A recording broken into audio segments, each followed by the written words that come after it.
എല്ലാവരും പ്രാർത്ഥിച്ചാൽ യേശു ക്രിസ്തുവിന്റെ നാമത്തിൽ ഇന്ന് പകൽക്കാലം ദൈവ സാന്നിധ്യം ഇപ്പോൾ കർത്താവെ ഓരോ വ്യക്തികളുടെ മേലും കർത്താവെ അത് ഗ്രഹിക്കുന്നവരായി മാറട്ടെ.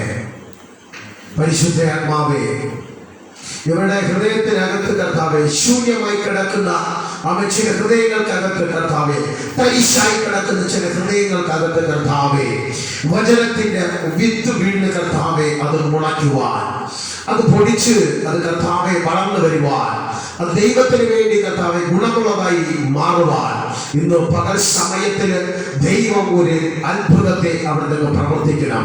ഇവരുടെ ഹൃദയങ്ങൾക്കകത്ത് യേശുവിന്റെ കരം ഇറങ്ങുന്ന കർത്താവെ, ഇവരുടെ ഹൃദയ കർത്താവ് പലകകൾക്കകത്ത്, ഇവരുടെ ഹൃദയത്തിന്റെ പലകകളെ കർത്താവെ അവിടെ നിന്ന് കർത്താവെ പൊടിപ്പിച്ച് കർത്താവെ വചനത്തിന്റെ വിത്ത് വീണ് പൊടിക്കുവാൻ ഇന്ന് പകൽ സമയത്തിൽ ആത്മാവ് കർത്താവെ അവിടെ നിന്നൊരു ഒരുക്കം കൊടുത്ത് കർത്താവെ വചനം കേട്ട് കർത്താവെ ഇവർ അത് പ്രാപിച്ച് വചനത്തിനകത്ത് കിടക്കുന്നത് ഇവർ സന്തോഷത്തോടുകൂടി കർത്താവെ അത് പ്രാപിക്കുക.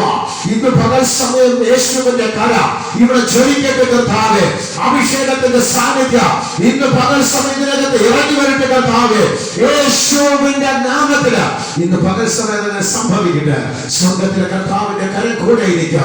വചനത്തിന് തടസ്സമായി പോരടിക്കുന്ന ദൈവ ശുശ്രൂഷയ്ക്ക്, ദൈവത്തിന്റെ വചനത്തിന് വിരുദ്ധമായി പോരടിക്കുന്ന എല്ലാ അന്ധകാര ലോകാധിപത്യ ശക്തികളെയ സ്വർലോകത്തിനും ഭൂലോകത്തിനും അധോലോകത്തിനും അധികാരമുള്ള നസ്രത്തുകാരനായിരിക്കുന്ന യേശു ക്രിസ്തുവിന്റെ നാമത്തിൽ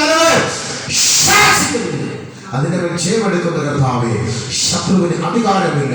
യേശുവിന്റെ നാമത്തിൽ അവൻ സഭയ്ക്കകത്തോ, അമേശ്വര ശുശ്രൂഷകളുടെ മേലോ, അമേശ്വര വിശ്വാസങ്ങളുടെ മേലോ, അവൻ വചനത്തിന് മേലോ, ഈവിൾ സ്പിരിറ്റുകൾക്ക്, അന്ധകാര ലോകാധിപതികൾക്ക് കർത്താവേ അധികാരമില്ല. സകലത്തിനെയ യേശു ക്രിസ്തുവിന്റെ നാമത്തിൽ വിജയമെടുക്കുന്ന യേശുവിന്റെ നാമത്തിൽ മുദ്ര വയ്ക്കുന്നു. ആമേൻ. എല്ലാവർക്കും ഇരിക്കാം.